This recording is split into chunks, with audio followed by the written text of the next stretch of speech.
Boa tarde a todos. Aqui quem fala é Bruna. Eu sou estudante da turma de Ciências Biológicas do Instituto Federal do Maranhão, da turma de 2007/2. Venho falar acerca da disciplina de Filosofia da Educação, né, onde por motivo de força maior eu não pude estar presente no dia da apresentação, né, e foi me passado um resumo de um artigo, né, de uma parte de um livro que vai falar de um período da história, né, e inclusive vai falar de alguns pensadores da época. Esses pensadores vão falar da época pós-moderna, né, da filosofia. Né, durante as aulas nós fizemos um paralelo de todo o período, né, desde a antiguidade até no período atual. E esse texto ele vai falar bastante de alguns pensadores, principalmente o foco principal é o Foucault, né? Inicialmente ele cita outros autores também, né, que é Derrida e François também, né? Ele vai falar um pouco. Eles vão fazer inicialmente uma crítica ao modelo do socialismo, né? Inclusive ele vai falar da questão da desesperança desse modelo político-econômico que se predominou no mundo, né, durante muito tempo, né, em alguns países, claro.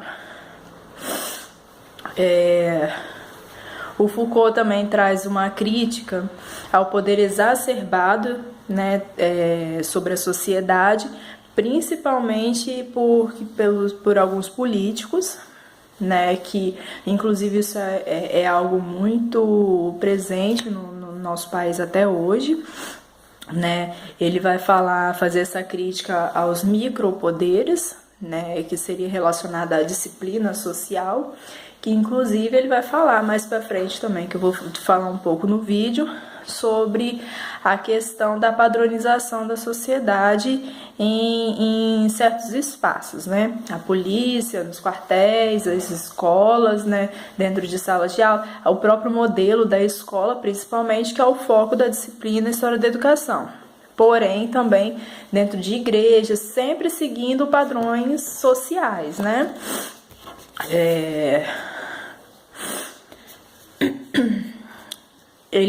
O Foucault tem como principal inspirador o Nietzsche, né, que também fala um pouco sobre isso. Ele concorda com o Nietzsche quando ele traz essa crítica aos padrões sociais, as pessoas seguirem esse tipo de conceito, né. O próprio Foucault, ele desenvolveu o seu próprio método de pesquisa, né, que também foi inspirado no Nietzsche, né, principalmente iniciando a sua visão sobre os valores. Que valores seriam esses? Essa instabilidade sobre o que é o bem e o que é o mal, né, e o que é certo, o que é errado, né, o que é verdadeiro, o que é falso, que depende muito da situação em que a gente se encontra para a gente conseguir dizer se uma situação ela é certa ou se ela é errada, né?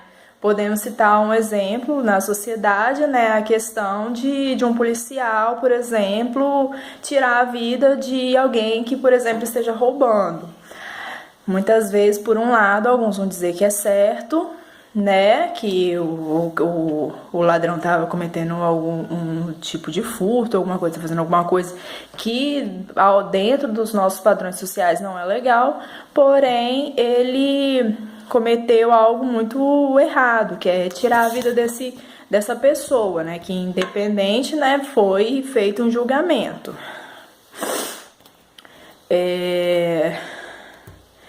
Ele acredita também que o poder não deveria ser através da repressão, né?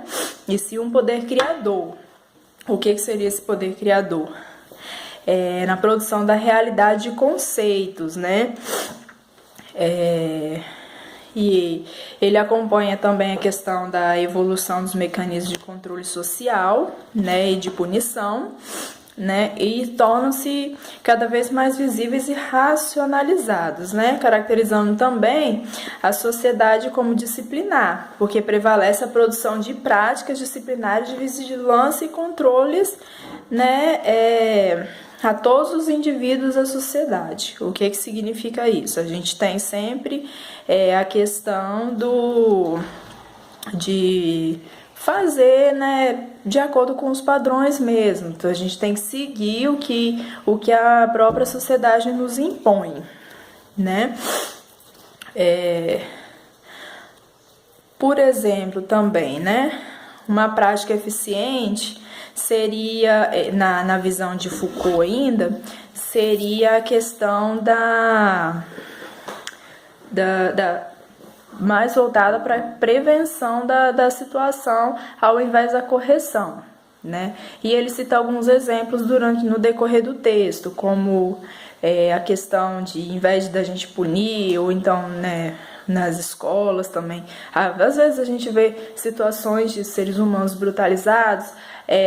Uma questão seria mais a prevenção, né? De ensinar a questão no exemplo, na saúde, seria de fazer campanhas de vacinação, na questão de presídios, né, dos presos, fizeram alguma coisa errada, eles vão ser punidos, porém depois eles vão ser ressocializados na sociedade, né? Então ele acredita que isso é um modelo legal, né? Ao invés de sempre só punir todos os indivíduos, né? Outro pensador que o texto traz pra gente é a questão do Jacques Derrida. Eu não sei se é assim que pronuncia, né, mas é assim que se escreve. Então é assim que eu vou tratar aqui nesse vídeo. Ele critica, né, a questão do desenvolvimento da racionalidade, porque para ele toda a filosofia produzida, ela partilha da ideia de um centro, né? Então tudo que acontece, ele tem um centro para que a gente desenvolva toda uma teoria, né? E Deus, homem, verdade, eles vão ser exemplos das noções que vão organizar esse mundo, né? Então ele propõe a desconstrução do conhecimento científico, né, para negar a sua importância em relação ao seu par. Enfim, ele diz também com relação à forma que o conhecimento é passado, né, e critica também essa questão desses moldes impostos dentro das escolas. Como assim? A gente segue padrões, né? Todos nós, principalmente dentro das escolas atuais, a gente segue muitos padrões, né? Com relação a gente tem que ter o professor, a gente tem que fazer o que o professor pede, né? Toda essa situação. E esse conhecimento normalmente não é compartilhado, né? Simplesmente ele é imposto. Então ele critica muito essa questão desses moldes. Então ele vai falar dessa questão dessa desconstrução, né, dessa questão científica. Normalmente também a questão do professor, muitas vezes ele passa uma coisa para o aluno e não necessariamente quer dizer que o aluno vai passar isso, ele vai passar da forma que ele entendeu. Muitas vezes nem é da forma como o professor pensou. O professor ele é apenas um intermediador mesmo, né? Mas o aluno vai fazer daquilo que ele acredita, né? E daquilo que ele entendeu, junto com outras coisas que tem na cabeça dele que ele já faz de outras leituras, enfim, né? E a partir desse pensador, ele já vai para a parte humanística, né? E que deixa essa parte do teocentrismo e vai trazer mais, né, que naquela parte da religiosidade exacerbada, vai trazer mais já a questão do homem como centro de tudo, né?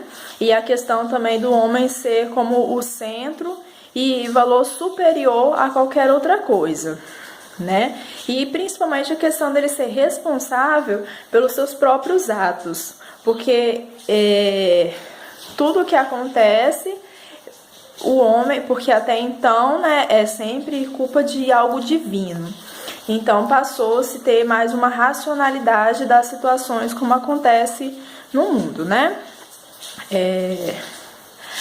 Alguns pensadores, principalmente, novamente falando do Foucault, eles acreditavam que a soberania da política em uma sociedade tinha o poder de vida e de morte na população.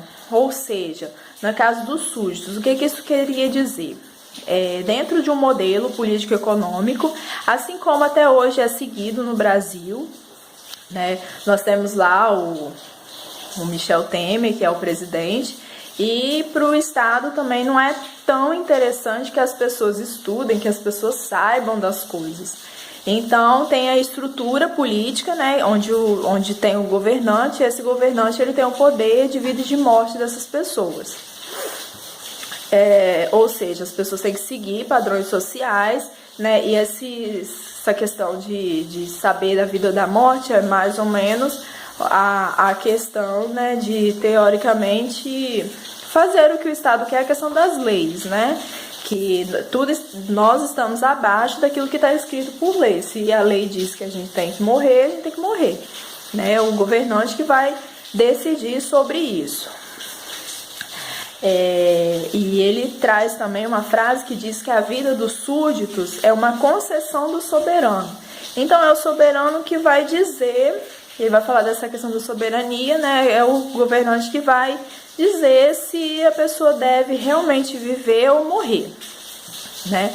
Ainda, de acordo com o Foucault, a disciplina, ele vai falar um pouco da disciplina também, a disciplina ela foi criada pelo capitalismo, ou seja, é um tipo de poder que tem que ser feito, foi criado pela burguesia para controle, para questão de controle.